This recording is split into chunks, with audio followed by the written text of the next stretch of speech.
ভাই দেখেন আঙ্গের মসজিদটা আমরা কত কষ্টে নামাজ পড়ি ভাই।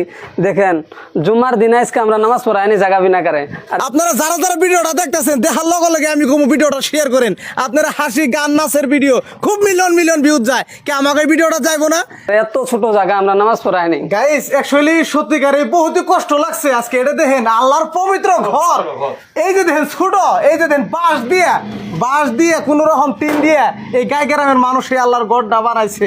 আপনি যদি সত্যিকার ইসলাম ধর্মের মানুষ হয়ে থাকেন দেখেন এই ভিডিওটা একটু শেয়ার করেন। আর আমরা দেশবাসীরা মিলে আমরা সবাই মিলে একটু সহযোগিতা করে। এই যে দেখেন কুতুরিকা একটু এঁকে হো আমি একটু দেখে মানুষ, এই যে দেখেন এই যে এদিকে মোটামুটি এনে হাইস্ট হইলে 10 হাতে দিয়ে 15 হাত হবো। দেখেন ছোট্ট একটা আল্লাহর পবিত্র ঘর, এই ঘরে এতটি মানুষ কিভাবে নামাজ পড়বো? একটা মহল্লার মানুষ, কিন্তু ইনারা চেষ্টার কোনো ভুল রাখে না। ইনারা যেটা হানি পারছে চেষ্টা আজ পর্যন্ত করতেছে। তো গাইছে যে দেখেন এই যে ইনারা বিল্ডিং করবো, এই গাই গ্রামের মানুষ খুবই দরিদ্র একদম, মানে চাকরি বাকরি হেমন এই গাই গ্রামে তেমন মানুষের নাই যে ইনারা নিজেরা এত টাকা পয়সা দিয়ে লাখ লাখ কোটি কোটি টাকা খরচ করে আল্লাহর পবিত্র ঘরটা বানাইবো। মসজিদ ঘরটা 2 বছর ধরে ইনারা খালি এই যে ভীম বাইন্দা থুইছে এই যে রড দিয়ে, আর এতটা দিন ধরে এই যে আল্লাহর পবিত্র ঘর এই যে দেখতাছেন এই ঘরটায় নামাজ পড়ে। যে না আমাকে ইসলাম ধর্মের ভাই বন্ধুরা নামাজ কালাম করবো, সেইখানে সুন্দর একটা ওজোর সিট লাগে, লেট্রিন বাথরুম লাগে, এখানে কিচ্ছুই নাই।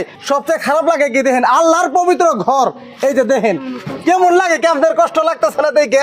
এই যে দেখেন না বাতি গুইনা টিন এগিন দিয়ে কি আজকাল কোনে দেখছেন যে আল্লাহর পবিত্র ঘরটা এমন থাকে যেখানে বই আমরা একটু শান্তি হমু, যেখানে বই আল্লাহর কাছে ফরিয়াদ করুম, হে আল্লাহ আমাকে শান্তি দাও। সেই জায়গাটায় দেখেন খুব দরিদ্র সব কামড়া হাজিয়ে দিয়ে খাওয়া মানুষ। তো আপনারা এই ঘরের জন্য শরীর হন কিছু ঘরটা করবে শক্তি দেন, আমার সহায় করেন, আমরা যাতে আল্লাহ এই ঘরটা করে পাই, আল্লাহ করে। গাইজ দেন এই দুনিয়ায় কিন্তু এই বিশ্বের বুকে কিন্তু বহুত ভালো ভালো মানুষ আছে। এই যে মসজিদটা দেখতেছেন এই বাউন্ডারিটা এনে টোটাল 5 কাঠা মাটি আছে। আর এই 5 কাঠা মাটি যে কোনো একজন মহান ব্যক্তি কিন্তু এই আল্লাহর ঘরটা বানিবেন নিকে দান করছে।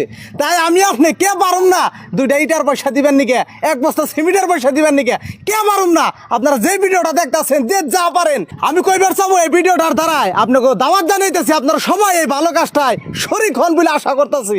আপনারা যে যা পারেন 2 কেজি 5 কেজি রডের পয়সা, কটা ইটার পয়সা আপনারা সবাই দিবেন বলে আশা করছি। হুজুর গো আপনারা একটা কোশ্চেন ধরেন, আমাকে ভিডিওটা যারা দেখতেছে, যারা এখানে দান খয়রাত করবো, ধরেন কেউ রডের পয়সা দিব, কেউ সিমেন্টের পয়সা দিব, তাকে লাভ কি হবো এনে পয়সাটা দিয়ে? যে 1 টাকা দান করে তার বলে 10 টাকা পাওয়া যায়, সেরকম কথা। আমরা যদি এনে 1 টাকা করে দেই, পৃথিবীর ভিতরে আমাদের এই বহুত মুসলমান মানুষ আছে, সবাই যদি 1 টাকা করে দেই তাহলে আমাদের কোনো ক্ষতি হবে না, কিন্তু আমরা বরঞ্চ সবে পাবো। ফোঁটা 1 ফোঁটা করে সাগরের পানি ভরে যায়, ওইরকম কথা। আমরা যদি 1 টাকা 2 টাকা করে দিয়ে যদি আমরা রাখি তাহলে আমাদের এই মসজিদ অল্প কয়েকদিনের ভিতরেই হয়ে যাবো ভাই।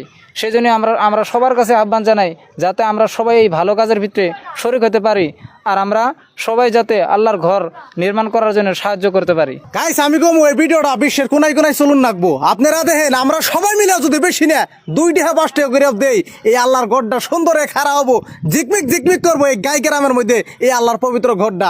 আমি আশা করুম যে ভিডিওটা দেখতেছেন একটা শেয়ার করেন, এই ভিডিওটা আমরা সবাই মিলে ভাইরাল করি, আমরা সবাই মিলে সহযোগিতা করি এই আল্লাহর ঘরটা যাতে আমরা খাড়া হওয়া দেখি। গাই যারা যারা এই ভালো কাজটাই শরিক হবেন নিকে চান, আমি একটা ফোনপে নম্বর দিছি, এই হুজুরের ফোনপে নম্বর। এই মসজিদ কমিটির মানুষ ইনারা কোনো অসুবিধা নাই, কোনো ধরনের গুলুমুলু হইব না। আপনি যে 2 টাকা বা 5 টাকা যাই দেন আপনার এই আল্লাহর পবিত্র ঘরটা বানানিতে খাটানি হইব।